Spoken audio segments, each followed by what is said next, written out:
यूं ही नहीं मिलती राही को मंजिल, एक जुनून सा दिल में जगाना पड़ता है। पूछा चिड़िया से कैसे बनाया आसियाना, बोली भरनी पड़ती है उड़ान बार बार, और तिनका तिनका उठाना होता है। नमस्कार साथियों, YouTube चैनल रिसाइकल रैंकर्स में मैं अभय सिंह लोधी आप सभी लोगों का हार्दिक स्वागत करता हूं। साथियों, हम यहां पर इस समय डिस्कस कर रहे हैं क्लास 10वीं की मैथमेटिक्स, जिसमें हमारा टॉपिक चल रहा है pair of linear equation in two variables, दो चर वाले रैखिक समीकरण युग्म। और पेयर ऑफ लीनियर इक्वेशंस का ये 7वां लेक्चर है। इससे पहले हमने 6 लेक्चर डिस्कस किया है। अगर आप अभी यहां पर इस YouTube चैनल पे नए हैं तो प्लीज आप जा करके आई बटन पे क्लिक कर सकते हैं, या फिर लिंक डिस्क्रिप्शन बॉक्स में है, आप प्रीवियस लेक्चर्स को जरूर देखें ताकि हर एक चीज आपको बारीकी से और आसानी से क्लियर हो सके। प्रीवियस लेक्चर 6 में मैंने आपके साथ में डिस्कस किया था elimination method. Elimination method means कि विलोपन विधि से रिलेटेड जितने भी हमारी पॉसिबल क्वेश्चन है टाइप सेकंड के, उनको मैंने आपके साथ डिस्कस कर लिया था। और लेक्चर 5 में हमने एलिमिनेशन मेथड क्या होता है, सब्स्टिट्यूशन मेथड क्या होता है, लेक्चर 4 में डिस्कस किया है। ग्राफिकल रिप्रेजेंटेशन डिस्कस किया था। तो आज के इस लेक्चर में जो हमारी अलजेब्रिक मेथड थी, अलजेब्रिक मेथड में मैंने आपको 3 टाइप्स की चीजें बताई थी कि भाई हम यहाँ पर सब्स्टिट्यूशन मेथड से रिलेटेड कुछ क्वेश्चन डिस्कस करेंगे, एंड उसके बाद में सेकंड मेथड है हमारा elimination method, and third method जो है हमारा cross multiplication, method of cross multiplication, जिसे आज 7वें लेक्चर में हम डिस्कस कर रहे हैं। क्रॉस मल्टीप्लिकेशंस को हम हिंदी में कहते हैं वज्र गुणन विधि। वज्र गुणन विधि क्या है, इसको कैसे हम यूज करते हैं, किसी स्पेसिफिक क्वेश्चन में अगर हम इसको सॉल्व करते हैं कैसे करते हैं। तो सबसे पहले तो एक चीज क्लियर होनी चाहिए कि हम कब यहां पर क्रॉस मल्टीप्लिकेशन मीन्स की वज्र गुणन विधि का यूज करेंगे। जब हमारी जो सिस्टम ऑफ इक्वेशंस हैं इसके अद्वितीय या फिर अपरिमित हल हों, तभी हम यूज करेंगे यहां पर गुणन वज्र गुणन विधि का। तो इससे पहले हम अब थोड़ा सा यहां पर डिस्कस कर लेते हैं कि भाई वज्र गुणन विधि को हम किस प्रकार से वो करते हैं। पहले मैं यहां पर आपको एलिब्रेट करके दिखाता हूं कि यहां पर x एंड y कैसे फाइंड करते हैं। ये बेहद आसान है। अगर आपने अभी तक हमारे चैनल को सब्सक्राइब नहीं किया है तो प्लीज आप सब्सक्राइब जरूर कर लें, क्योंकि यार हर एक समय मैं आपको कुछ पढ़ाता या सिखाता रहता हूं तो आपको उसकी अपडेट्स मिलती रहे। देखिए यहां पर सबसे पहले आप लोग नोट डाउन करेंगे, हेडिंग डाल देंगे पहले मेथड ऑफ क्रॉस मल्टीप्लिकेशन। अब हम यहां पर लेट कर रहे हैं लीनियर इक्वेशन में सिस्टम ऑफ लीनियर इक्वेशन, और ये सिस्टम ऑफ लीनियर इक्वेशन कुछ इस प्रकार की हैं। जनरल अभी हम ले रहे हैं क्योंकि हम एलिब्रेट करना चाहते हैं कि ये है कैसे, आया कैसे। a1x b1y plus c1 equal to 0। अच्छा, सेकेंड हमारी क्या हो सकती है, a2x plus b2y plus c2 equal to 0। ये हमने एक सिस्टम ऑफ इक्वेशन कंसीडर कर लिया, या फिर हम कहें ये लेट कर लिया है। इसे अगर हम कहते हैं इक्वेशन फर्स्ट है और इसे हम कहें इक्वेशन सेकेंड है। अभी प्रीवियस लेक्चर में जब हम एलिमिनेशन मेथड यूज कर रहे थे तो वहां पर हम x एंड y कैसे फाइंड करते थे, वैसे ही यहां पर यूज करके अगर मैं एक बार सेपरेटेड आपको x एंड y फाइंड करके दिखाऊं, मीन्स x यहां पर क्या आ जाएगा। अगर x फाइंड करना है या y फाइंड करना है मीन्स कि हमें एक वेरिएबल्स को एलिमिनेट करना पड़ेगा। अगर एक वेरिएबल्स को यहां पर मुझे एलिमिनेट करना है मीन्स कि जिसे एलिमिनेट करना है उसके कोफिशिएंट हम इक्वल करेंगे। चलिए अगर मैं यहां पर एलिमिनेट करना चाहूं y को, अभी हम सिर्फ इसकी थ्योरी देख रहे हैं कि कैसे हम इसको एलिमिनेट करते हैं। Let us eliminate y।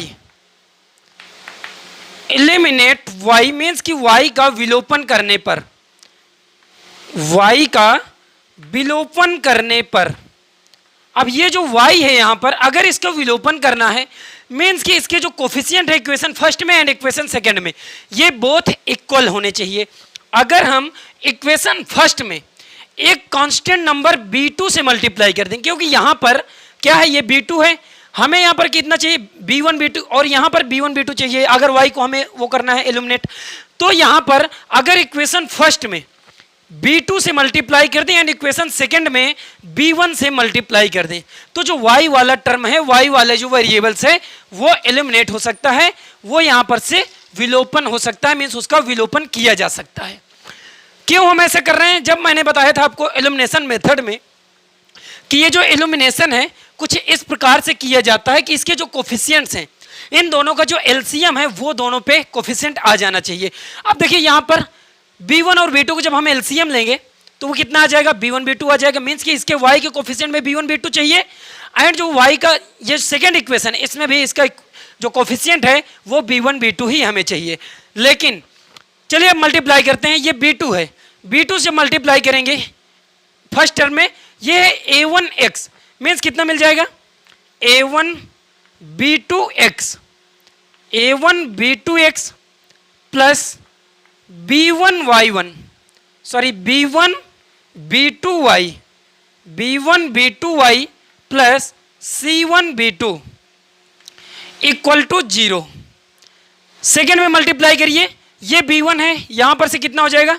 a2 b1 times x plus b1 b2y, b1 b2y plus b1 c2 equal to 0।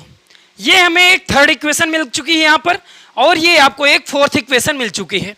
जैसे ही हम दो इक्वेशंस फाइंड करते हैं उसके बाद हम ऐड या सब्ट्रैक्ट करते हैं। अब यहाँ पर हम इन दो इक्वेशंस, ये जो हमारी थर्ड एंड फोर्थ इक्वेशन है, हम इन बोथ इक्वेशंस को सब्ट्रैक्ट करने वाले हैं। जैसे ही हम सब्ट्रैक्ट करेंगे तो इसके जो साइन है वो चेंज हो जाएंगे। देखिए एक चीज और, हाँ एक चीज बहुत अच्छे से आप नोट पॉइंट में डाल दीजिए कि जब भी हम cross multiplication, method of cross multiplication, गुणन विधि का यूज करते हैं, तब हमारी जो पूरी इक्वेशन है वो LHS में होनी चाहिए। कहने का मतलब अगर LHS में होगी तो RHS वाले जो टर्म होंगे वो ईच एंड एवरी टर्म्स आपका 0 होगा। जैसे कि यहाँ पर जो इक्वेशन है LHS में टोटल ली गई है, RHS हमारा 0 है। अगर 0 नहीं होगा तो फर्स्ट ऑफ ऑल हम करेंगे क्या? हम RHS को 0 क्रिएट करेंगे, हर एक को शिफ्ट कर देंगे LHS में। चलिए हम इसे सिंप्लीफाई करते हैं। भाई ये जो निगेटिव b1 b2y अब पॉजिटिव b1 b2y, ये क्या कैंसिल हो जाएंगे? बिल्कुल कैंसिल हो जाएंगे। अब यहाँ पर एक चीज देखिए, क्या हम यहाँ पर से जब इनको सब्ट्रैक्ट करेंगे क्या हम यहाँ से x कॉमन ले सकते हैं? बिल्कुल कॉमन ले सकते हैं। जैसे हम x कॉमन लेंगे, x जब कॉमन लेंगे तो हमारे पास रिमेनिंग टर्म्स क्या हो जाएगा? a1 b2 minus a2 b1 times x minus यहाँ पर से अगर इन्हें भी सब्ट्रैक्ट किया जाए ये कितना हो जाएगा? ये हो जाएगा c1 b2 माइनस इसे c2 b1 लिख दीजिए, c2 b1। अब यहां पर इक्वल टू 0। ये दो चीजें हमें मिल चुकी। ये जो ये वाला फैक्टर्स है, क्या हम इसे उठा करके LHS से RHS में शिफ्ट कर दें? क्या ये जो फैक्टर्स है मेरा, मैं इसे उठा करके भाई यहां शिफ्ट कर सकता हूं? हाँ बिल्कुल शिफ्ट किया जा सकता है। हमने यहां पर निगेटिव साइन के साथ में, ये आपका पॉजिटिव है, पॉजिटिव अगर मैं निगेटिव कॉमन लिया, ये निगेटिव पॉजिटिव c2 b1 होगा, सॉरी यहाँ पर c2 b1 हो जाएगा। ये जो x वाले टर्म्स हैं ये हो जाएगा c2 b1। चलिए कोई बात नहीं, दोनों में सेम हो जाएगा। अगर निगेटिव कॉमन भी ले लेते हैं, x हमारा क्या आ जाएगा यहाँ से, इसको आप उधर LHS से RHS में शिफ्ट करिए। ये हो जाएगा c1 b2 minus c2 b1 divided by ये जो x के कोफिशिएंट में है a1 b2 minus a2 b1। Means कहने का मतलब मेरा क्या था भाई, अगर हम यहां पर से जो हमारा x है, जो solution of system of equation है, इसमें एक वेरिएबल हमारा x है। अगर हम x को डायरेक्ट फाइंड करना चाहें तो इस फार्मूले में हम पुट करके x की जो कोफिशिएंट है, मीन्स कि ये जो ABC है, ये जो C है, ये तो भाई कांस्टेंट टर्म्स हैं, ये जो B1 और A1 है या A2 एंड B2 है, ये आपके coefficient of x and y हैं। ये इसको अगर हम यहाँ पर पुट करेंगे तो उसके बाद हम सॉल्यूशन ऑफ इक्वेशन में इसकी जो x पॉइंट है या x जो है हमारा वेरिएबल्स, हम उसकी वैल्यू को फाइंड कर लेंगे। एज सिंपल एज हम क्या यहाँ पर y की वैल्यू को फाइंड कर सकते हैं। देखिए कोई भी चीज़ कॉम्प्लिकेटेड नहीं है, अभी मैं इसे सेकेंड मेथड से भी बताऊंगा, आपको ये लर्न करने की जरूरत नहीं है। कुछ लोग हैं जिनके लिए ये सब चीज़ें बताना बेहद इंपॉर्टेंट है, क्योंकि बहुत से लोग हैं जो अलग अलग चीज़ें सीखना चाहते हैं। ये सब चीज़ें मैं उनके लिए डिस्कस कर रहा हूँ। तो देखें अगर हम यहीं पर जैसे x यहाँ फाइंड कर चुके हैं, अब क्या हम y वेरिएबल्स भी फाइंड कर सकते हैं? बिल्कुल y वेरिएबल्स भी फाइंड किया जा सकता है। यहाँ पर हमने एलिमिनेट किया था y को, अब हम एलिमिनेट कर सकते हैं x को। चलिए इसी इक्वेशन में ये जो इक्वेशन थी हमारी, इसी को एक बार नोट डाउन करते हैं अगेन। ये क्या है? a1x b1y plus c1 equal to 0। Second है a2x plus b2y plus c2 equal to 0। ये इक्वेशन हम यहाँ पर लेट कर रहे हैं। चलिए इसको भी हम यहाँ पर फिफ्थ इक्वेशन लेट कर रहे हैं, एंड ये आपकी इक्वेशन 6 है। ये फिफ्थ एंड 6 इक्वेशंस हैं। हमें यहाँ पर फाइंड करना है y को, मीन्स कि हम एलिमिनेट करना चाहते हैं। लेट अस एलिमिनेट, हम एलिमिनेट करें, एलिमिनेट करना चाहें भाई किसे एलिमिनेट करेंगे? हम यहाँ पर x को एलिमिनेट करते हैं। अगर हम यहां पर से x को एलिमिनेट कर देंगे तो y मिल जाएगा। एलिमिनेट करते हैं x को। अब एलिमिनेट करना चाहेंगे अगर x को, मींस कि इसका जो कोफिशिएंट है हमें इक्वल करना पड़ेगा। a1 और a2 का हम एलसीएम ले सकते हैं क्या? अगर हम इसका एलसीएम लें तो कितना आ जाएगा? a1 a2। मींस कि जो इक्वेशन फर्स्ट है उसमें भी कोफिशिएंट ऑफ x कितना होना चाहिए? a1 a2, एंड जो इक्वेशन सेकंड है उसमें भी x का जो कोफिशिएंट है वो भी a1 एंड a2 होना चाहिए। तो चलिए यहाँ पर फर्दर हम यहाँ पर फर्स्ट ये जो हमारी फिफ्थ इक्वेशन है इसमें a2 से मल्टीप्लाई कर दें, एंड जो हमारी सिक्स इक्वेशन है इसमें a1 से मल्टीप्लाई कर दें। तो हम यहाँ पर इसके जो कोफिशिएंट ऑफ x की जो कोफिशिएंट है इसमें a1 a2 हम क्रिएट कर सकते हैं। चलिए करते हैं multiply. a1 a2x plus b1 a2 या फिर a2 b1y plus a2 c1 equal to 0। Second क्या है यहाँ पर? इसमें मल्टीप्लाई करेंगे, ये हो जाएगा a1 a2x plus a1 b2y plus a1 c2 equal to 0। देखिए हर एक चीज आपको क्लियर होनी चाहिए कैसे हम मल्टीप्लाई कर रहे हैं। अगर आप नजरें स्क्रीन पर रख रहे हैं, अपने साथ कोई भी चीटिंग नहीं कर रहे हैं, तो आई होप कि ये कोई भी चीज आसान है। आपको लगेगा भी कि भाई हर एक पॉइंट कितना आसानी से डिस्कस किया जा रहा है और कितना आसानी से आपको हर एक चीज में बैकलॉग नहीं क्रिएट हो रहा है। चलिए मैं यहाँ पर ये जो दो इक्वेशंस हमें मिल गई हैं, इन दोनों इक्वेशंस को जैसे फर्दर यहाँ पर हमने किया था निगेटिव साइन के साथ में, मीन्स कि इक्वेशन जो भी मिली है हम इनको आपस में सब्ट्रैक्ट करते हैं। अब हम यहाँ पर सब्ट्रैक्ट करेंगे क्योंकि हमें एलिमिनेट करना है x को। तो ये जो आपके x वाले टर्म से ये कैंसिल हो गए। यहाँ पर से y क्या कॉमन आ जाएगा? जैसे हम y कॉमन लेंगे मीन्स कितना मिल जाएगा? a2 b1 minus a1 b2। इसको हमने कॉमन लिया y इक्वल टू ये जो टर्म्स हैं इसको हम फर्दर वहां पर LHS से RHS में शिफ्ट कर रहे हैं। a2 c1 minus a1 c1 minus a1 c1, क्या हमने सही लिखा है? a1 c2 है।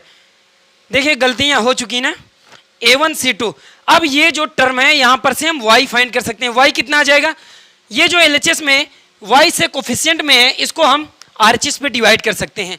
a2 c1 minus a1 c2 divided by a2 b1 minus a1 b2। ये आपने यहां पर फाइंड कर लिया system of solution of y। जो y का जो भी सॉल्यूशन आएगा अगर हम इस पॉइंट में पुट कर देंगे each and every coefficient and constant terms को, देन हम फाइंड कर सकते हैं y, एंड यहां पर से हम फाइंड कर सकते हैं x। तो बात क्लियर है कि भाई हम किस प्रकार से मेथड ऑफ क्रॉस मल्टीप्लिकेशन में जो हमारा फर्स्ट मेथड है कुछ इस प्रकार से हम इस क्वेश्चंस को सॉल्व करते हैं। ये जो है अभी पिछले ईयर आपकी CBSE के कोर्स से हटा दिया गया है, लेकिन कई बोर्ड्स में अभी भी इसको रखा गया है। मैं चाहता हूं कि हम कोई भी चीज स्किप ना करें, क्योंकि आगे आने वाली जो प्रिपरेशन है उसमें ये जो क्रॉस मल्टीप्लिकेशन है, ये जो छोटी छोटी चीजें हैं ये आपके लिए बेहद महत्वपूर्ण होने वाली हैं। ये आपकी क्लास से तो अभी स्किप कर दिया गया है, लेकिन अगर आप आज नहीं रीड करेंगे तो आगे आपको थोड़ी सी ये प्रॉब्लम क्रिएट करेगा। तो देखिए अब हम लोग x एंड y फाइंड करना सीख चुके हैं। यहाँ एक तरह से इसे और भी लिखा जा सकता है। अगर मैं इस चीज़ को लिख करके दिखाऊं, मैं यहाँ पर आपको लिख करके दिखाता हूँ। चलिए थोड़ी सी रफ करते हैं चीज़। इसको आपने नोट डाउन कर लिया होगा, मैं थोड़ा सा रफ करता हूँ और एक चीज़ और लिख करके दिखाता हूँ कि इस इक्वेशंस को कुछ ऐसे भी लिखा जा सकता है। अब इस इक्वेशन को लिखने का एक आसान तरीका है, आप x लिखिए, y लिखिए, आप 1 लिखिए। इनमें डिवाइड्स का आपस में साइन लगा दीजिए और यहाँ पर इक्वलिटी का भी आप साइन लगा दीजिए हर जगह पे। क्या इतना काम कर सकते हैं? अगर आपकी जो इक्वेशन है इसमें वेरिएबल x एंड y हैं तो आप कुछ इस प्रकार से करेंगे। उसके बाद में यहाँ पर ये जो टर्म्स हैं, यहाँ पर जो टर्म्स हैं आपके, मैं टर्म्स की बात कर रहा हूं, ये जो हमारे टर्म्स हैं C1 B2, ये जो टर्म्स हैं x के न्यूमरेटर में, x के जो डिनोमिनेटर में है आप यहाँ वाले टर्म्स पुट कर दीजिए, C1 B2 minus C2 B1। Similar y के टर्म्स में y वाले के न्यूमरेटर यहाँ पर डिनोमिनेटर में पुट कर दीजिए A2 C1 minus A1 C2। And जो कांस्टेंट टर्म्स है जो भी यहाँ डिनोमिनेटर में है, इस डिनोमिनेटर को कांस्टेंट टर्म्स के डिवाइड पे लिख दीजिए A2 B1 minus A1 B2। तो कुछ इस प्रकार से भी इस चीज को लिखा जा सकता है। इसे लिखने का एक जो हमारा मेथड है कुछ इसी प्रकार से लिखते हैं। कई बुक्स में यहाँ पर x एंड यहाँ पर माइनस वाई ले लेता है, क्योंकि माइनस वाई अगर लेते हैं तो ये जो टर्म्स है यहाँ पर माइनस कॉमन आ जाएगा, A1 C2 minus A2 C1 हो जाएगा और माइनस माइनस का हमने यहाँ पर कैंसिल कर दिया। तो दोनों चीज़ें सही हैं। अब हम यहाँ पर मेथड सेकंड यूज करने वाले हैं और मैं मेथड सेकंड से आपको हर एक चीज़ क्लियर करने वाला हूँ, क्योंकि देखो ये काफ़ी ज़्यादा अटपटा सा चीज़ें हैं और इसे इंपॉर्टेंट तो है ही है, लेकिन इसे लर्न नहीं किया जा सकता, याद करके नहीं रखा जा सकता है। तो हम मेथड सेकंड यहाँ पर देखते हैं, हमारा मेथड सेकंड क्या है इसको फाइंड करने का। तो जो मेथड सेकंड है, मेथड सेकंड को हम डिस्कस करने से पहले एक चीज़ देखो यहाँ पर क्लियर होनी चाहिए कि जो हमारे ऑल टर्म्स हैं उन्हें हम शिफ्ट करेंगे। जो फर्स्ट स्टेप है इसका LHS में, जैसे अभी मैंने आपको बताया भी था कि ये जो मेथड सेकंड है, अगर इसमें हम फर्स्ट की बात करें तो हम सबसे पहले इसकी शिफ्टिंग करेंगे। शिफ्ट करेंगे all terms on LHS। LHS में हर एक टर्म्स को आप शिफ्ट कर देंगे, मीन्स कहने का कि RHS आपका 0 हो चुका। हम यहाँ पर बाएं पक्ष में हर एक चीज शिफ्ट करेंगे, दाहिना पक्ष हमारा 0 के इक्वल होना चाहिए। वही इक्वेशंस हैं A1x plus B1y plus C1 equal to 0। Second equation क्या लेट किया था? A2x plus B2y plus C2 equal to 0। ये दो इक्वेशंस हैं। इन दो इक्वेशंस को आप थोड़ा ध्यान से देखेंगे तो यहाँ पर 3 कॉलम विज आपको दिख रहे होंगे। 3 कॉलम विज कैसे दिख रहे होंगे? ये जो है आपके coefficient of x first equation में देखिए एंड सेकंड इक्वेशन में देखिए। ये क्या एक कॉलम है, यहाँ पर हम बना सकते हैं A1 A2। Second column y की जब कोफिशिएंट की बात करेंगे तो ये हो जाएगा B1 B2 एंड थर्ड जो हमारे कांस्टेंट टर्म्स हैं C1 C2। Means 3 column Vij आपको यहाँ पर क्लियर दिख रहे हैं। चलिए एक स्टेप यहाँ पर लिखते हैं, here 3 column wise, 3 column wise. जो कॉलम विज है हमारे 3 है यहाँ पर।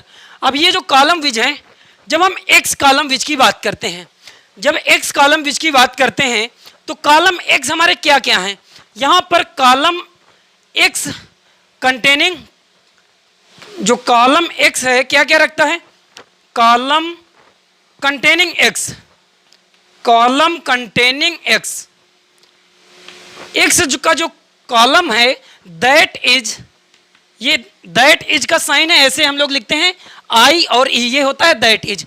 दैट इज ये जो कॉलम है इसको हम लिख सकते हैं कुछ इस प्रकार से, भाई अगर हम इसको A1 कहें या फिर ये A2, कुछ इस प्रकार से हमने पुट कर दिया। मीन्स कि column containing x that is A1 A2, जो उसके कोफिशिएंट में टर्म्स हैं उन्हें एक कॉलम के रूप में आप लिख दीजिए, आपको आसानी होगी थोड़ा समझने में, थोड़ा पेशेंस रखें।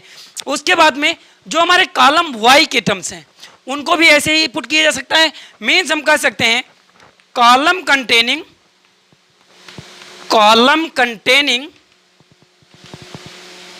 y दैट इज, इसके जो कॉलम्स हो जाएंगे ये क्या हो जाएंगे?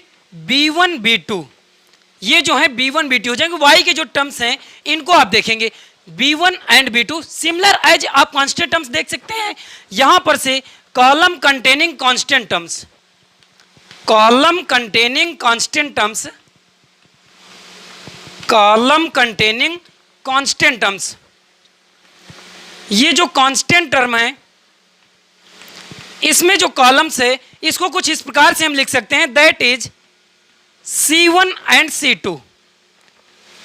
फर्दर आप लोग थोड़ा सा यहां पर समझने की कोशिश करिए।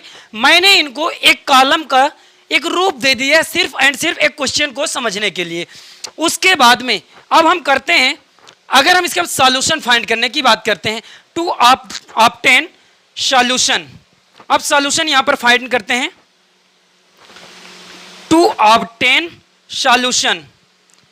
जब हम सॉल्यूशन यहां पर फाइंड करेंगे तो यहां पर कुछ इस प्रकार से x, y एंड 1 सेपरेटली हम यहां पर लिखेंगे, जैसे अभी हमने प्रीवियस उसमें दिखाया था आपको। तो यहां पर लिखेंगे to obtain solution separately, write separately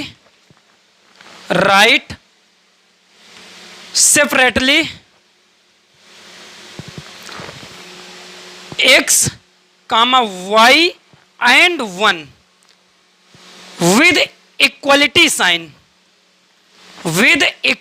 sign, equality sign का यूज करके इनको सेपरेट फॉर्म में हम लिख देंगे। अब जैसे कि हमने जिस तरह से हम इसकी लैंग्वेज लिख रहे हैं वैसे ही हम यहां पर यूज करने वाले हैं। तो अगर हम x, y और 1, ये x है, ये y है और ये 1 है, इनको सेपरेटली हमने लिख दिया है और यहां पर हमने इक्वलिटी साइन भी यूज कर लिया है। इक्वलिटी साइन भी हमने हर जगह पे यूज कर लिया और इनको हम सेपरेटेड फॉर्म में लिख भी चुके हैं। अब देखिए एक चीज आपको थोड़ा सा यहां पर देखना ये होगा, जब हम x का डिनोमिनेटर लिखेंगे, जब हम यहां पर x का डिनोमिनेटर लिखेंगे तो एक चीज क्लियर रखना कि x वाले जो कोफिशिएंट्स हैं, मीन्स कि जो x वाली जो कॉलम कंटेनिंग टर्म्स हैं उनको आप छोड़ देंगे, मीन्स कि लीविंग x, यहां पर coefficient of in the denominator of x leave column containing x and right remaining two columns in same order. जो भी हमारे दो कॉलम्स के टर्म्स बचेंगे उनको सेम ऑर्डर पे लिख देंगे और x के जो कंटेनिंग कॉलम्स हैं उनको सिर्फ हम यहां पर छोड़ देंगे। देखो इसको लिखते कुछ इस प्रकार से, अगर मैं x का डिनोमिनेटर लिख रहा हूं तो हम x वाले टर्म्स को एक बार हाइड करते हैं और ये जो टर्म्स हैं इन्हें एज इट इज इसके डिनोमिनेटर में लिख देते हैं। अब जब x वाले टर्म्स की बात कर रहे हैं, मीन्स इसके कॉलम क्या है, a1 a2, इनको छोड़ दीजिए। ये जो b1 b2 है एंड c1 c2 इसको लिख दीजिए। ये हो गया b1 b2 एंड ये क्या है c1 c2, ये क्या है c1 c2। यहां पर से जब हम y की बात कर रहे हैं, y के जो हमारे टर्म्स हैं यहां पर जो इसके कॉलम कंटेनिंग टर्म्स हैं उनको छोड़ देंगे, मीन्स क्या बचेगा a1 a2 and c1 c2। ये जो टर्म्स हैं इन्हें छोड़ देना है और ये जो बचेंगे इन्हें एज इट इज रख देना है। तो ये क्या हो जाएगा a1 a2 c1 c2 and third, जब हम कांस्टेंट टर्म्स की बात कर रहे हैं भाई, जब हम कांस्टेंट टर्म्स की बात कर रहे हैं तब भी हमें एक चीज क्लियर होनी चाहिए कि जो कांस्टेंट टर्म्स वाले कोफिशिएंट हैं इनको आप छोड़ देंगे और जो भी हमारे रिमेनिंग टर्म्स के कॉलम्स हैं उन्हें एज इट इज पुट कर देंगे। तो रिमेनिंग टर्म्स हमारे क्या बचते हैं यहां पर, ये हो जाते हैं भाई a1 a2 and b1 b2। अच्छा, इतनी बात आपको अभी तक क्लियर हो चुकी है। अब बात आती है हमारे क्रॉस मल्टीप्लिकेशन की, जो अगली एक नई चीज हम यहां पर लाने वाले हैं। यहां पर अब हम मल्टीप्लाई करेंगे। मल्टीप्लाई करने के लिए मैं एक एरो से कुछ चीजें दिखाना चाहता हूं। ये है b1 b2, एरो का मतलब क्या है, हम मल्टीप्लाई कर रहे हैं b1 से c2 को और उसके साथ सब्ट्रैक्ट करेंगे। इसका मल्टीप्लिकेशन है b2 एंड c1 का। समझ रहे हैं आप, हम यहां पर एरो दिखा रहे हैं, आप एरो का साइन देखिए। मैंने एक साइन को ऐसे लगाया और दूसरा साइन हमने ऐसे लगाया। हम यहां पर मल्टीप्लाई करेंगे और उसके बाद जो भी मल्टीप्लाई आएगा उसको सब्ट्रैक्ट करेंगे। ये चीज हम डिटरमिनेंट जब हम पढ़ते हैं क्लास 12th में या क्लास 11th में, सॉरी, जब डिटरमिनेंट हम सॉल्व करते हैं वहां पर इसका यूज काफी ज्यादा आता है।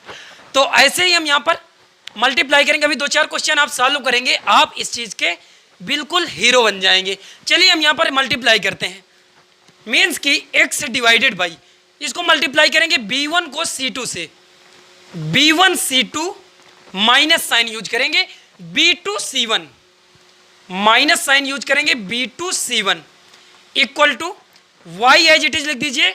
उसके बाद इसमें मल्टीप्लाई करिए भाई, A1C2 मल्टीप्लाई कर रहे हैं, निगेटिव साइन यूज करेंगे, A2C1, मैंने क्या कहा, A1C2 minus A2C1 equal to constant terms को भी ऐसे ही आप मल्टीप्लाई कर दीजिए, ये हो जाएगा A1B2 minus A2B1।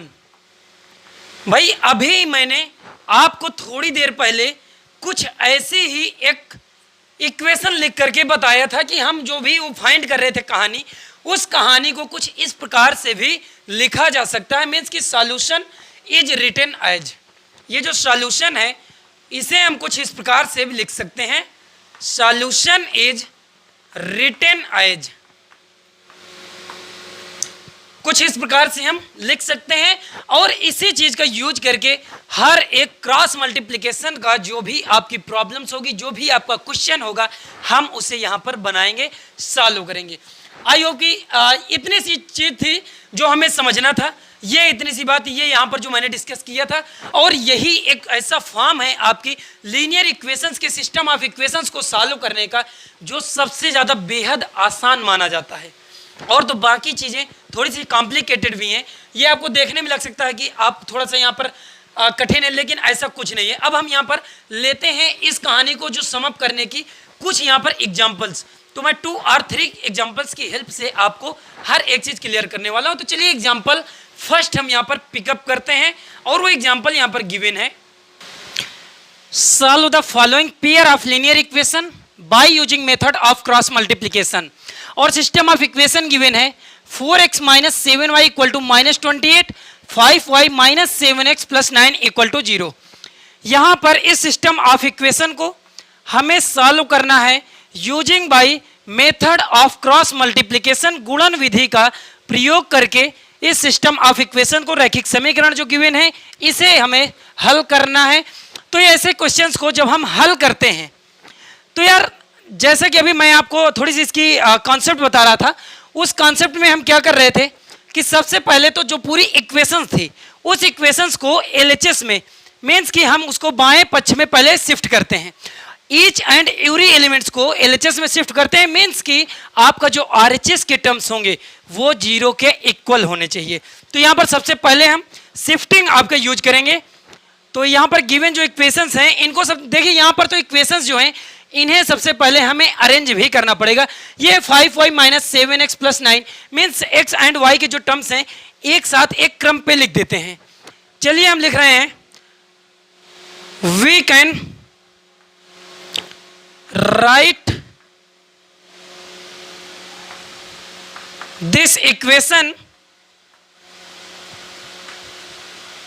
By 4x minus 7y, ये जो माइनस 28 है, ये आप देख रहे हैं आरएचएस में है, अगर इसको एलएचएस में शिफ्ट करेंगे तो ये कितना हो जाएगा, प्लस का 28 इक्वल टू 0। एंड इसकी जो सेकेंड इक्वेशन है, ये आप माइनस 7x को सबसे पहले फर्स्ट यहाँ पर minus 7x plus 5y, and तो आपके जो भी टर्म्स हैं उन्हें एज इट इज रहने दीजिए। ये आपने एक इक्वेशन फर्स्ट फाइंड किया है, ये आपने इक्वेशन सेकेंड फाइंड किया है, 2 इक्वेशंस हम यहाँ पर से फाइंड कर चुके हैं, मीन्स हमने यहाँ पर शिफ्टिंग यूज कर लिया है। अब मैंने मेथड ऑफ क्रॉस मल्टीप्लिकेशंस का यूज करने से पहले आपको बताया था कि अगर जो वेरिएबल्स हैं, हम वेरिएबल्स को चेक करेंगे क्या है, वेरिएबल्स हमारे क्या हैं, हमारे जो क्वेश्चंस है वो x एंड y वेरिएबल्स पे गिवन है। ये जो y एंड x वेरिएबल्स हैं इन्हें सेपरेटेड फॉर्म में हम लिख देंगे। तो यहाँ पर थोड़ा और लिख लीजिए, for solving method of cross multiplication, sorry method of cross multiplication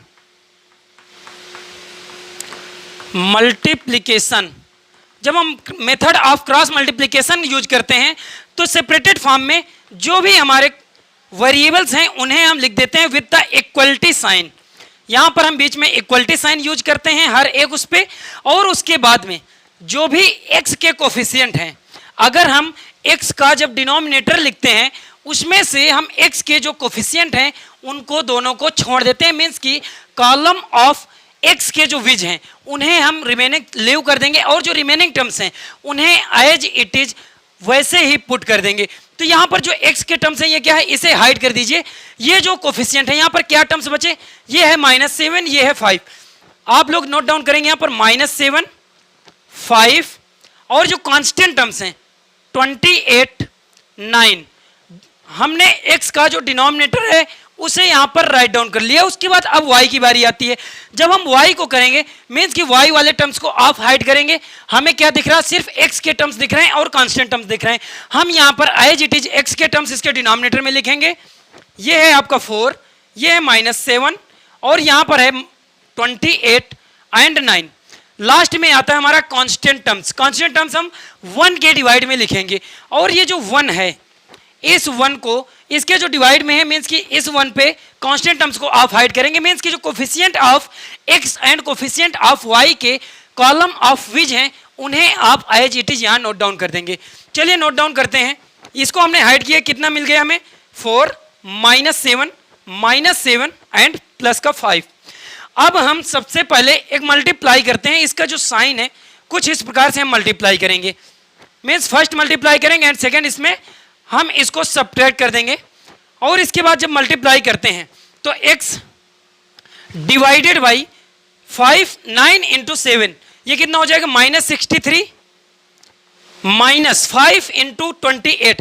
5 को 28 से जब मल्टीप्लाई करेंगे ये हो जाएगा 5 इंटू 8, ये हो जाएगा 140 हो गया, इक्वल टू y के डिवाइड्स में क्या आ जाएगा भाई, y का जो डिनोमिनेटर है 9 इंटू 4 ये हो जाएगा 36 माइनस एंड माइनस यहाँ पर ये आपका प्लस साइन मिल जाएगा क्योंकि यहाँ पर से अब एक साइन यहाँ पर हम माइनस फिर से यूज करेंगे और ये माइनस का 7 है, इसको जैसे ही मल्टीप्लाई करेंगे तो ये कितना हो जाएगा, प्लस का साइन हो जाएगा।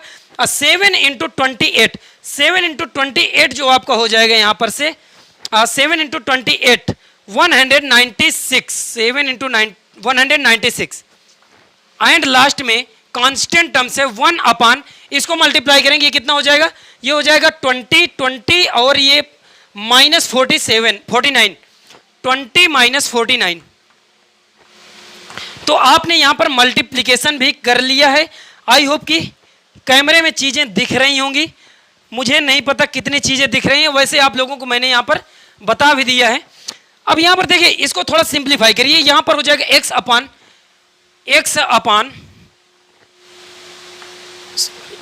अपान ये जो दोनों निगेटिव साइन है 63 एंड 140 इन दोनों को आप ऐड करेंगे कितना हो जाएगा, ये हो जाएगा 3, ये हो जाएगा 3 6 एंड 4 6 एंड 4 10 हो जाएगा 0 2 माइनस कर 203 इक्वल टू y अपान इसको ऐड करेंगे 6 एंड 6 ये हो जाएगा 12, रिमेनिंग आपका रिमाइंडर 1 आ गया। 9 प्लस 3 9 एंड प्लस 3 ये 13 हो गया, मीन्स 4 हो गया 4 एंड यहां पर लास्ट में 243 के इक्वल आएगा and equal to constant terms को आप ऐड करेंगे, -49 पॉजिटिव निगेटिव है एंड 20 आपका पॉजिटिव है, मीन्स कि आपका साइन कौन सा आएगा, -29 हो जाएगा। 1 अपान -29 आपने इस इक्वेशंस को फाइंड कर लिया और ये इक्वेशंस आ गई है x upon -203 equal to y upon 232 equal to 1 upon -29। अब हम दो यहां पर से इक्वेशंस क्रिएट कर सकते हैं, एक तो in the terms of x and second है आपके in the terms of y। सबसे पहले हम in the terms of x यहां पर क्रिएट करेंगे। x को अगर हम क्रिएट करना चाहते हैं -203 इक्वल टू कांस्टेंट टर्म्स क्या है 1 अपान -29 एंड जो y के टर्म्स में हम बात करेंगे ये जो इक्वेशंस है y इक्वल टू 232 y जो है यहां पर से ये जो y है 232 इक्वल टू 1 अपान -29। देखिए यहां पर हमने कुछ इस प्रकार से यहां क्रिएट किया है भाई, अगर ये जो टर्म्स है ये इक्वल है इस टर्म्स के और ये टर्म्स है हमारा थर्ड टर्म के इक्वल, मींस कि ईच एंड एवरी टर्म्स आपस में इक्वल हैं, कोई भी टर्म्स किसी से ना तो बड़ा है ना ही छोटा है। मींस हम यहाँ पर इस टर्म्स को फर्स्ट टर्म को थर्ड के इक्वल भी कर सकते हैं और जो थर्ड टर्म है उसे हम सेकंड टर्म्स के भी इक्वल कर सकते हैं या फर्स्ट टर्म के भी इक्वल कर सकते हैं। तो इक्वलिटी हम कुछ इस प्रकार से लेंगे कि हमें x and y separated values हम फाइंड कर सकें। तो जब हम x को हम यहाँ पर फाइंड करेंगे, अब यहाँ पर क्रॉस मल्टीप्लाई कर दीजिए, क्रॉस मल्टीप्लाई करेंगे कितना हो जाएगा, डायरेक्ट यहाँ पर से x इक्वल टू कितना हो जाएगा, ये हो जाएगा 29x इक्वल टू 203। 203 को 29 से जब हम डिवाइड करेंगे 9 इंटू 3 मीन्स कि 7 टाइम्स जाएगा। x इक्वल टू ये कितना हो गया, यहाँ पर से मैंने फाइंड कर लिया 7, आप लोग डिवाइड कर लीजिएगा। एंड यहाँ पर जब y की वैल्यू भी हम फाइंड करेंगे, y को जब हम 232 डिवाइडेड बाई 29 और 9 इसको जब डिवाइड करेंगे कितने 2 से जाएगा 10 टाइम्स 8 टाइम्स, हाँ 8 टाइम्स आ जाएगा आपका। 8 में आपको यहाँ पर कैंसिल हो जाएगा, मीन्स कि y की जो वैल्यूज है, y की जो वैल्यू है वो 8 के इक्वल आ जाएगी। मीन्स कि जो सिस्टम ऑफ सॉल्यूशन हमें मिल गया है वो मिल गया x equal to 7 and y equal to 8। हमने यहाँ पर यूज किया है मेथड ऑफ क्रॉस मल्टीप्लिकेशन, गुणन विधि का प्रयोग करके जो हमारी रैखिक समीकरण थी उसको हमने किस प्रकार हल किया। हल करने के बाद में हमने x एंड y की सेपरेटेड वैल्यूज को फाइंड कर लिया। देन आप यहाँ पर लिख सकते हैं hence the solution of given system of equation, hence the solution of given system of equation, given system of equation is x equal to 7 and y equal to 8। बेहद आसान था। जैसे हम लोग प्रीवियस में अभी एलिमिनेशन मेथड यूज कर रहे थे वो थोड़ा सा इसकी अपेक्षा कॉम्प्लिकेटेड था, ये तो काफ़ी ज़्यादा आसान है। यहाँ पर सिर्फ हम वेरिएबल्स को चेक करते हैं और वो वेरिएबल्स के डिनोमिनेटर में जब हम चीज़ें लिखते हैं, जो भी वेरिएबल्स लेते हैं उसका जो कॉलम ऑफ विच है उसे छोड़ देंगे एंड जो रिमेनिंग टर्म्स हैं उन्हें एज इट इज लिख देते हैं। और उसके बाद में जैसे हम डिटर्मिनेंट में मल्टीप्लाई करते हैं वैसे ही यहाँ पर मल्टीप्लाई करते हैं और वहाँ पर सब्ट्रैक्ट करते थे, यहाँ पर भी सब्ट्रैक्ट करेंगे एज इक्वल। जैसे ही ये इतना आसान है, एक्स एंड वाई की वैल्यू फाइंड करेंगे। अब हम देख रहे हैं यहाँ पर हमारे पास जो एग्जाम्पल सेकेंड गिवन है इसी से रिलेटेड, तो यार यहाँ एग्जाम्पल सेकेंड हमें गिवन है, इसे भी सॉल्व करना है for pair of linear equation by using method of cross multiplication. और ये सिस्टम ऑफ इक्वेशन हमें साइमल्टेनियस गिवन है 2x minus y equal to 3, 4x plus y equal to 3। अब इस इक्वेशंस को सॉल्व करना है। देखिए मैंने अभी आपसे कहा साइमल्टेनियस इक्वेशन, साइमल्टेनियस इक्वेशंस का मतलब होता है ऐसा एक सेट जो हमारा जिसमें से x एंड y की जो सॉल्यूशंस आए वो दोनों सॉल्यूशंस उन दोनों इक्वेशंस को सेटिस्फाई करें। मीन्स कि LHS एंड RHS उन्हीं सॉल्यूशंस पे बोथ इक्वेशन इक्वल आने चाहिए, तो ऐसे इक्वेशंस को हम कहते हैं साइमल्टेनियस इक्वेशंस। चलिए हम इसे सॉल्व करते हैं। इसका जब सॉल्यूशन देखेंगे, जैसे कि हमने कहा था कि हम भाई सबसे पहले शिफ्टिंग करते हैं, चलिए यहाँ पर शिफ्ट करते हैं इसको। तो जो इक्वेशन है इसको हम कुछ इस प्रकार से लिख सकते हैं, equation can be written as, equation can be written as, इस इक्वेशन को लिखा जा सकता है 2x माइनस वाई एंड ये जो 3 RHS में है इसे हम LHS में शिफ्ट कर रहे हैं, LHS में शिफ्ट करेंगे plus y minus 3 equal to 0। ये हमने दो इक्वेशंस यहाँ पर फाइंड किया है, क्योंकि क्रॉस मल्टीप्लिकेशंस का सबसे पहला फंडा यही है कि भाई हम अपने इक्वेशंस को LHS में टोटली शिफ्ट करेंगे। मीन्स कि RHS जो है मेरा वो 0 के इक्वल होना चाहिए। तो हमने LHS को शिफ्ट किया और RHS यहाँ पर 0 क्रिएट कर दिया। अब हमारे जो वेरिएबल्स हैं यहाँ x एंड y के टर्म्स में गिवन है। अगर इस वेरिएबल्स की बात किया जाए कि वेरिएबल जो x एंड y के टर्म्स में अगर गिवन है तो इन्हें सेपरेटेड फॉर्म में हम यहाँ पर पुट कर देते हैं। ये x है, y है एंड 1 लास्ट में। कई बुक्स में ये जो है इस प्रकार से भी लिखा जा सकता है x माइनस 1 एंड 1, क्योंकि जो माइनस y है अगर हम डिनोमिनेटर में जब मल्टीप्लिकेशन करते हैं वहां पर से इस चीज का साइन चेंज हो जाता है। तो यहाँ पर x अपॉन, अब x के हर एक इक्वलिटी साइन यूज करेंगे और इनको डिनोमिनेटर्स के टर्म्स में लिख देंगे। और x की जब हम डिनोमिनेटर्स के टर्म्स में कुछ लिखना चाहेंगे, मीन्स कि x के टर्म्स में जो भी है x के मल्टीप्लिकेशन में जो कॉलम ऑफ विच है उसे आप लीव कर देंगे और जो remaining terms of column of which हैं उन्हें आप as it is put count कर देंगे। तो ये जो है इसका y का कोफिशिएंट क्या है, x को हम यहाँ पर हाइड कर रहे हैं। मीन्स कितना में जो मिल रहा है यहाँ पर से -1 एंड ये जो है 1, यहाँ पर से -3 एंड ये जो है आपका -3। y का जब हम बात करेंगे तो यहाँ पर से हमें मिल जाएगा 2, 4 एंड -3 एंड -3। जब हम कांस्टेंट टर्म्स की बात करेंगे, ये जो 1 है इसमें जब हम इसके कॉलम ऑफ विच यहाँ पर नोट डाउन करेंगे डिनोमिनेटर में, मीन्स हमें coefficient of x and coefficient of y के जो कॉलम ऑफ विच हैं उन्हें सिर्फ यहाँ पर सेपरेटेड फॉर्म में लिख देना है एज इट इज, जैसे हमारे क्वेश्चन में गिवन है। तो हमने यहाँ पर नोट डाउन कर दिया है। नोट डाउन करने के बाद में जो डिनोमिनेटर के टर्म्स हैं इनमें हम मल्टीप्लाई करते हैं और मल्टीप्लाई कुछ इस प्रकार से करते हैं, कुछ इस प्रकार से। ये जो आपके एरो सिंबल हैं, आप इन एरो सिंबल्स का यूज करिए और इन एरो सिंबल्स का यूज करके थोड़ा देखिए, मैं एरो सिंबल इसलिए यूज कर रहा हूं क्योंकि मुझे लग रहा है कि मैं और आप भी हो सकता है फर्स्ट टाइम पढ़ रहे हो या फिर मैं भी आपको फर्स्ट टाइम ही सिखा रहा हूं, तो हर एक चीज बारीकी से क्लियर होनी चाहिए, कहीं पर आपको डाउट नहीं होना चाहिए, वरना ये तो डायरेक्ट भी किए जा सकते हैं। चलिए हम मल्टीप्लाई करते हैं, ये x अपॉन, इसमें हम जब मल्टीप्लाई करेंगे -1 एंड -3, -1 एंड -3 का मल्टीप्लाई करेंगे कितना हो जाएगा, ये 3 हो जाएगा। 3 माइनस एंड माइनस यहां पर जब यूज करेंगे ये कितना साइन हो जाएगा, प्लस हो जाएगा। ये कितना आ गया, x divided by 3 + 3 equal to y के जो डिनोमिनेटर में टर्म्स हैं इन्हें आप सॉल्व करिए, ये हो जाएगा -6। इसको हमने मल्टीप्लाई किया, कितना हो गया, -6 एंड 4 एंड -3, यहां पर माइनस साइन भी हम यूज करेंगे, मीन्स कि ये कितना हो जाएगा, प्लस का 12 इक्वल टू कांस्टेंट टर्म्स के डिनोमिनेटर्स की बात कर लें भाई, ये कितना है, 2 - 4, 2 - 4 मीन्स कि 2 + 4 हो गया, क्योंकि हम यहाँ क्या यूज करने वाले हैं, 2 × 1 -4 × -1, तब -4 एंड -1 का मल्टीप्लाई करेंगे पॉजिटिव हो जाएगा, तो 2 + 4 मीन्स कि 6 हो गया। अब हमारी जो इक्वेशंस है कुछ इस प्रकार से क्रिएट हो चुकी है, x/6 डिनोमिनेटर को आप ऐड करिए सिंप्लीफाई करने में, इक्वल टू y/6, y/6 में 12 में से -6 आप सब्ट्रैक्ट करेंगे 6 आ जाएगा, इक्वल टू कांस्टेंट टर्म्स हमारा हो गया 1/6।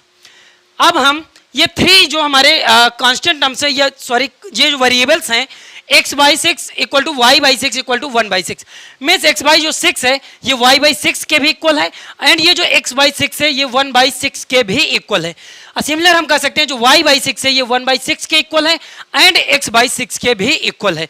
तो यहाँ पर से हम दो इक्वेशंस क्रिएट कर रहे हैं x एंड y के टर्म्स में। एक बार ये जो x/6 है इसको कांस्टेंट टर्म्स 1/x के इक्वल कर दीजिए, एंड ये जो y/6 है इसको कांस्टेंट टर्म्स y 1/6 के इक्वल कर दीजिए। यहां पर से ये जो 6 एंड 6 हैं बोथ में कैंसिल हो जाएंगे। जब आप कैंसिल कर देंगे भाई तो आप x एंड y की सेपरेटेड वैल्यू या फिर solution of system of given equation find कर सकते हैं, और वो कितना आ चुका है, वो आ चुका है x = 1 एंड y = 1। दोनों चीजें आपने फाइंड कर लिया है, और हमें यही फाइंड करना था और यहां पर यूज करना था मेथड ऑफ क्रॉस मल्टीप्लिकेशन, गुणन विधि का प्रयोग करना था। देखिए मैं अभी आपसे थोड़ी देर पहले ही कहा था कि y के जो यहां पर आंसर आया है, कई बुक्स में अगर आप अदर राइटर्स की बुक की बात करेंगे तो ये आपका -1 भी आ सकता है, क्योंकि ये जो यहाँ पर एक टर्म्स है, ये जो x है y एंड 1, यहाँ पर वो लोग यूज कर रहे हैं यहाँ पर नेगेटिव साइन, और नेगेटिव साइन जब यूज करते हैं तो उसने यहाँ पर मल्टीप्लाई कुछ इस प्रकार से किया है, इसको पहले मल्टीप्लाई किया उसके बाद में एरो सिंबल इधर से यूज किया है। तो ये दोनों चीजें पॉसिबल है, कोई दिक्कत नहीं है। अगर आप नेगेटिव साइन यहाँ पर ऊपर नहीं लेते हैं और ऐसे मल्टीप्लाई कर रहे हैं तो इसकी कोई जरूरत नहीं है कि आप यहाँ पर नेगेटिव साइन ही यूज करें। अगर नेगेटिव साइन वैसे ही यूज करते हैं तो ये जो आपका आंसर है x = 1 आ सकता है एंड y = -1 आ सकता है। देन यहाँ पर आप नोट डाउन कर लीजिए, hence the solution of given system of equation, hence the solution of given system of equation, given system of equation is x = 1 and y = 1। ये आपने सेकेंड एग्जांपल यहां पर देख लिया है। अब थोड़ा सा एक थर्ड एग्जांपल लेते हैं और लास्ट एग्जांपल आज की सेशन का, जिसमें हम थोड़ी सी रिड्यूसिबल करेंगे, मींस कि हमारी जो सिस्टम ऑफ इक्वेशंस होगी उसको हम एक सिस्टम ऑफ इक्वेशन में रिड्यूस करेंगे, और उसके बाद में x एंड y जो भी वेरिएबल्स होंगे उन्हें हम फाइंड करेंगे। तो देखते हैं, मेरे पास यहाँ पर एग्जाम्पल थर्ड गिवन है, 2/x + 3y y = 13, 5/x - 4y = -2, x ≠ 0 and y ≠ 0। यहां पर इस क्वेश्चन में, ये थर्ड क्वेश्चन है और यहां पर हमें यूज करना है मेथड ऑफ क्रॉस मल्टीप्लिकेशन। और मैंने आपसे कहा कि ये जो क्वेश्चन है सिस्टम ऑफ इक्वेशंस है, इसको हमें रिड्यूस करना पड़ेगा एक अनदर सिस्टम ऑफ इक्वेशंस पे, एंड उसके बाद में फर्दर हम इसे सॉल्व करेंगे। तो हम इससे रिलेटेड प्रीवियस जो एग्जांपल्स था या प्रीवियस जो लेक्चर था हमारा 6, उसमें हम कई क्वेश्चंस में इस चीज को यूज किए हैं कि कैसे हम किसी सिस्टम ऑफ इक्वेशंस को रिड्यूस करते हैं किसी अनदर सिस्टम ऑफ इक्वेशंस पे। और यहाँ पर इस क्वेश्चन में गिवन है x ≠ 0 एंड y ≠ 0। ये x ≠ 0 y ≠ 0 की जो कहानी है वो भी आप सीख चुके होंगे कि क्यों ऐसा कह रहा है। भाई ये जो कंडीशन है, अगर ये x 0 हो जाएगा, मीन्स कि डिनोमिनेटर किसी भी फ्रैक्शन वैल्यू का अगर 0 हो जाता है, p बाई क्यू में अगर q 0 हो जाएगा, मीन्स क्या है कि वो जो रेशनल नंबर है वो एग्जिस्ट नहीं करेगा। तो हमेशा ऐसे ही लिखा जाता है, p बाई क्यू अगर कोई रेशनल नंबर है, मीन्स कि वहाँ पर q नॉट इक्वल टू 0। तो यही इस क्वेश्चन में भी अप्लाई होता है। 2 बाई एक्स में ये जो x है 0 नहीं हो सकता, एंड जो सिमिलर y है वो भी 0 नहीं हो सकता है।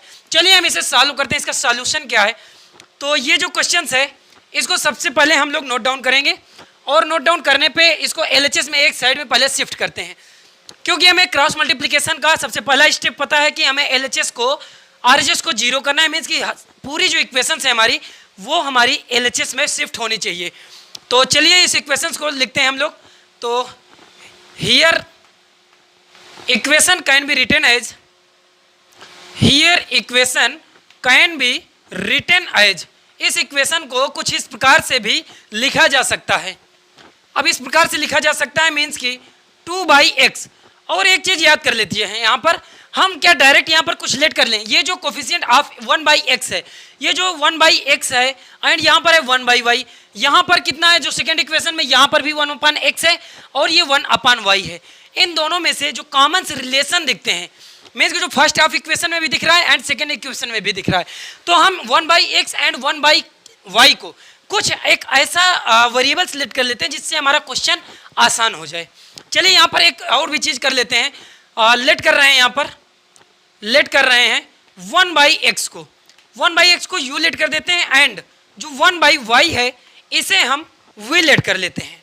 जैसे हम 1 अपान एक्स को यू लेट कर रहे हैं और 1 अपान वाई को वी लेट कर रहे हैं, देन हम इक्वेशन को किस प्रकार से लिख सकते हैं, मीन्स कि ये कितना हो गया 2u plus 3v minus 13 equal to 0। हमने शिफ्टिंग भी एक साथ कर लिया और जो भी हमने लेट किया है उसको भी एज इट इज लिख लिया। अब इसके बाद सेकंड इक्वेशन की बात करते हैं। ये कितना है 5 by x, means 5 into 1 by x, 5 into 1 by x को u मीन्स 5u हो गया, 5u माइनस 4v प्लस का 2 इक्वल टू 0। ये इक्वेशन आपने यहाँ पर फर्स्ट लिख लिया एंड ये इक्वेशन हमारी सेकेंड, दो इक्वेशन हमने यहाँ पर फाइंड कर लिया है। अब हम करते क्या हैं, ऐसे जब इक्वेशंस हम क्रिएट कर लेते हैं, उसके बाद में किसी एक को एलिमिनेशन मेथड से भी आप एलिमिनेट कर सकते हैं, लेकिन हम यहाँ पर यूज करेंगे क्रॉस मल्टीप्लिकेशन मेथड, मीन्स की जो हमें यूज करना है क्रॉस मल्टीप्लिकेशन मेथड। तो जब क्रॉस मल्टीप्लिकेशन मेथड यूज करते हैं तो इसका जो वेरिएबल्स हैं उन वेरिएबल्स को सेपरेटली लिख लेते हैं और उसके बीच में इक्वलिटी साइन भी हम यूज करते हैं। तो यहाँ पर ये जो इक्वेशंस हैं, अब इनका जो वेरिएबल्स हैं वो क्या है, इसमें वेरिएबल्स है साथियों u एंड v। तो u आप यहाँ पर लिखिए एंड v ऐसे लिखिए, उसके बाद में एक कांस्टेंट टर्म्स आप लिख दीजिए, ये कांस्टेंट टर्म्स हम 1 से इसे डिनोट करें, मीन्स कि ये कांस्टेंट टर्म्स आपका 1 है। उसके बाद डिवाइड कर दीजिए, इक्वलिटी साइन आप यूज करिए जैसे हर एक क्वेश्चन में यूज करते हैं। इसके बाद जब u के डिनोमिनेटर्स के टर्म्स की बात आती है तो यहाँ पर इसके जो u वाले टर्म्स हैं, इसको जो कॉलम ऑफ विच u है उसे आप छोड़ देंगे, मीन्स कि उसको लीव कर देंगे, और उसके बाद जो रिमेनिंग टर्म्स हैं उन्हें as it is note down करेंगे। ये है आपका 3, ये आपका है -4, ये है -13 एंड ये है आपका 2। जब हम v की बात करेंगे, v के टर्म्स को हम छोड़ देंगे, ये हो जाएगा 2 5 -13। साइन का बिल्कुल याद रखिएगा कि भाई यहाँ पर अगर -13 है, आपने सिर्फ 13 लिख दिया तो आपका क्वेश्चन भाई गलत हो जाएगा। अब कांस्टेंट टर्म्स की बात करते हैं, तो कांस्टेंट टर्म्स में -13 और 2 है, इसे आप हाइड करेंगे, मीन्स कि u के जो टर्म्स हैं और v के जो टर्म्स हैं उन्हें एज इट इज आप लिख देंगे। अब इसके बाद इन्हें हम मल्टीप्लाई करते हैं। चलिए यहाँ पर हम मल्टीप्लाई करेंगे। अगर जब हम मल्टीप्लाई करते हैं तो ये कितना हो जाएगा, u बाई, ये हो जाएगा u बाई 3 इंटू 2, 3 इंटू 2 कितना हो जाएगा 6 हो जाएगा, माइनस माइनस माइनस ये प्लस हो जाएगा, फिर उसके बाद अगेन माइनस हो जाएगा, 13 इंटू 4 ये हो जाएगा 52, 52 माइनस का है एंड प्लस का 6 है।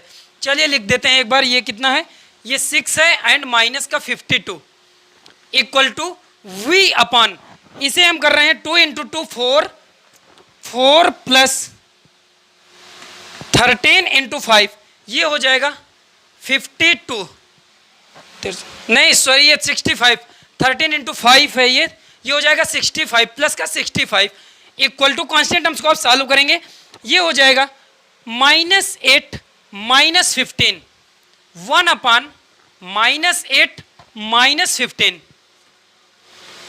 आप लोगों को क्लियर हो चुका होगा चीजें कि हम इसे किस प्रकार से सॉल्व करते हैं। अब इसे सिंप्लीफाई कर दीजिए।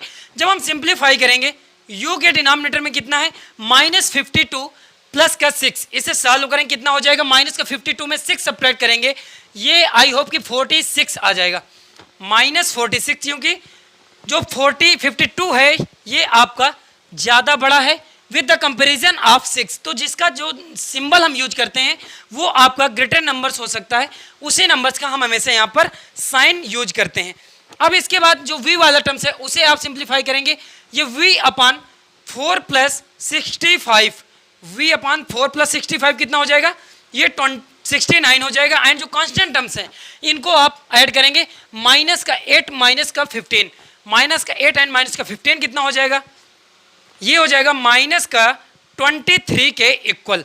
चलिए अब हम u बाई जो -46 है ये इक्वल है v/69 के, एंड यही कांस्टेंट टर्म्स के भी इक्वल है।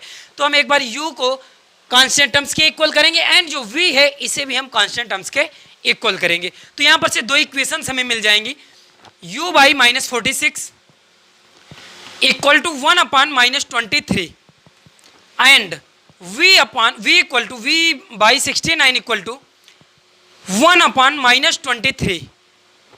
इन दोनों को आप सॉल्व करेंगे। देखिए मैं यहाँ पर से ये जो नेगेटिव साइन आपस में कैंसिल आउट हो जाएंगे, यहाँ पर 23 को जब डिवाइड करेंगे, नहीं 46 को जब डिवाइड करेंगे 23 से कितने टाइम्स जाएगा, 2 टाइम्स जाएगा।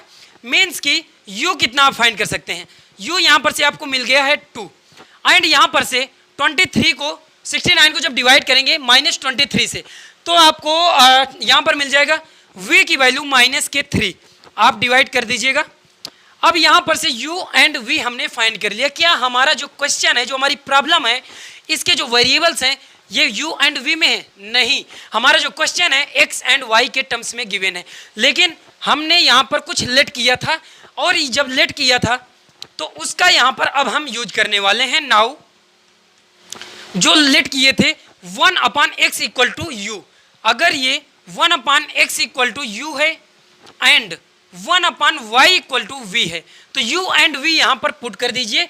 u एंड v जैसे ही पुट करेंगे आप यहाँ पर x एंड y फाइंड कर सकते हैं। तो जब हम यहाँ पर 1/x इक्वल टू 2 रखेंगे, पुट करेंगे, तो x इक्वल टू देन यहाँ पर कितना आ जाएगा साथियों, ये आ जाएगा 1/2। x की वैल्यू हमने फाइंड कर लिया 1/2, एंड जब यहाँ पर v इक्वल टू -3 हम पुट करेंगे, देन हम यहाँ पर y की वैल्यू कितनी फाइंड कर लेंगे, y इक्वल टू मिल जाएगा हमें -1/3। देन यहाँ पर हमारे जो क्वेश्चन है वो पूरी तरह से यहाँ सॉल्व हो चुका है, और हम यहाँ पर सेपरेटेड वैल्यू फाइंड कर चुके हैं x एंड y की, जो हमारा क्वेश्चन कह रहा था उसके अकॉर्डिंग हमने सॉल्व किया है।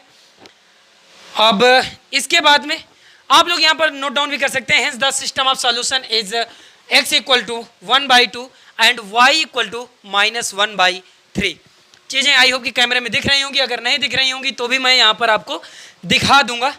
तो आज के इस सेशन में हम लोगों ने सीखा क्रॉस मल्टीप्लिकेशन गुणन विधि, वज्र गुणन विधि जो है उसका कैसे यूज करते हैं, और उससे रिलेटेड जितने ऑल पॉसिबल जो क्वेश्चंस थे या फिर उससे रिलेटेड जो हमारी थ्योरी थी, जो हमारा कॉन्सेप्ट था, हमने हर एक चीज़ method first and method second 2 type से हम इसे सॉल्व करते हैं।